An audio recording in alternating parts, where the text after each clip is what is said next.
ചെത്തല്ലൂർ മുറിയൻകണ്ണി പാലത്തിന്റെ നടവഴിയിലെ സ്ലാബ് ഒടിഞ്ഞു തൂങ്ങിയ നിലയിൽ. ഇതിലൂടെ നടക്കുന്നവർക്ക് ഇത് അപകട ഭീഷണിയാണ്. സ്ഥലം ബന്ധപ്പെട്ട അധികൃതർ സന്ദർശിച്ച് പരിഹാര നടപടി വേണമെന്ന ആവശ്യം ശക്തം.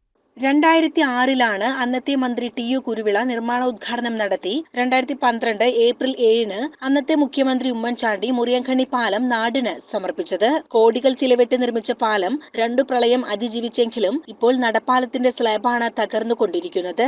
പാലത്തിലൂടെ നിരവധി ബസ്സുകളും മറ്റ് സ്കൂൾ ബസ്സുകളും മറ്റ് സ്വകാര്യ വാഹനങ്ങളും കടന്നു പോകുന്നുണ്ട്. ഭാരമേറിയ വാഹനങ്ങൾ കടന്നു പോകുമ്പോൾ സ്ലാബുകൾ കുലുങ്ങുന്നതും പതിവാണെന്ന് നാട്ടുകാർ പറഞ്ഞു. പല ഭാഗങ്ങളിലും വിടവുകളുടെ അകലം കൂടിയിട്ടുണ്ട്. തെരുവിളക്കിന്റെ അഭാവവും പൊട്ടിയ സ്ലാബിനുള്ളിൽ കാലുകൾ കുടുങ്ങുവാനും കാരണമാകുമെന്ന് നാട്ടുകാർ മുന്നറിയിപ്പ് നൽകി. പാലത്തിനക്കരെ 100 കണക്കിന് അതിഥി തൊഴിലാളികളാണ് താമസിക്കുന്നത്. തുണികൾ അലക്കാനും കുളിക്കുന്നതിനുമായി കൂട്ടത്തോടെയാണ് ഇവർ പാലത്തിലൂടെ നടന്ന് പുഴയിലെത്തുന്നത്.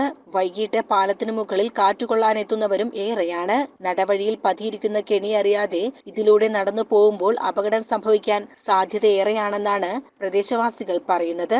അതിന്റെ ഈ കൈവരിയിലാണ് ഇപ്പോൾ പ്രശ്നങ്ങൾ.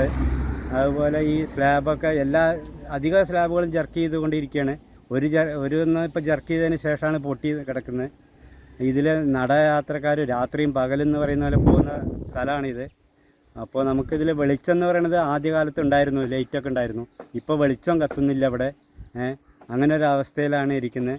വലിയ വാഹനങ്ങൾ പോകുന്നുണ്ട്, ബസ് പോകുന്നുണ്ട്, ചരക്ക് വാഹനങ്ങൾ പോകുന്ന സ്ഥലം, സ്കൂൾ ബസ്സുകൾ, സ്കൂൾ കുട്ടികൾ നടന്നു പോകുന്ന എത്രയോ കുട്ടികൾ ഇതിൽ നടന്നു പോകുന്നുണ്ട്.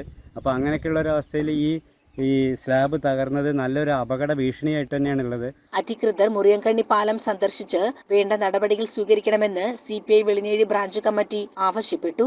ബന്ധപ്പെട്ട അധികാരികൾ ഇത് കണ്ടില്ല എന്ന് നടിക്കുകയാണോ അതോ ഇതിനെ ഈ നാട്ടിലെ ആളുകളെ കളിയാക്കുന്ന രീതിയിലാണോ എന്നാണ് ഞങ്ങൾക്ക് മനസ്സിലാവാറ്. അപ്പോൾ അതുകൊണ്ട് എത്രയും പെട്ടെന്ന് ബന്ധപ്പെട്ട അധികാരികൾ ഇത് വന്ന് ഇതിൻ്റെ ഈ മറ്റ് കേടുപാടുകളും ഇതിൻ്റെ എല്ലാ സ്ലാബുകളും ചർച്ച ചെയ്തുകൊണ്ടിരിക്കുന്നു. അപ്പോൾ അതിന് വേണ്ട ഒരു നടപടി സ്വീകരിക്കണം എന്നാണ് ഒന്ന് പറയാനുള്ളത്. ഈ പ്രദേശത്തെ ആളുകൾക്ക് മാത്രമല്ല, ചാഴിയോട്, വനാങ്കുന്ന്, പിന്നെ ഈ പ്രദേശത്തെ കുട്ടികൾ മുഴുവനും കുറ്റാനശ്ശേരി സ്കൂളിലേക്കാണ് പോയിക്കൊണ്ടിരിക്കുന്നത്. ഈ സ്കൂളിലേക്ക് പോകുന്ന ആകെ ഈ ആളുകൾക്കുള്ള ആശ്രയം ഈ ഒരു പാലം മാത്രമാണ്. അതുകൊണ്ട് ഒരിക്കൽ കൂടി പറയാനുള്ളത്, എത്രയും പെട്ടെന്ന് ഈ പാലത്തിൻ്റെ പോരായ്മകൾ പരിഹരിച്ച് ഈ സ്ലാബിൻ്റെ അറ്റകുറ്റപ്പണികളൊക്കെ നടത്തി 2 പ്രളയത്തെ അതിജീവിച്ച പാലം കൂടിയാണ് ഈ പാലം. എന്നിട്ട് ഇതിനെ എല്ലാ കേടുപാടുകൾ എന്തെങ്കിലും ഉണ്ടോ എന്ന് ബന്ധപ്പെട്ട അധികാരികൾ ഇതുവരെ പരിശോധിച്ചിട്ടില്ല എന്നാണ് ഞങ്ങൾക്ക് മനസ്സിലായിട്ടുള്ളത്.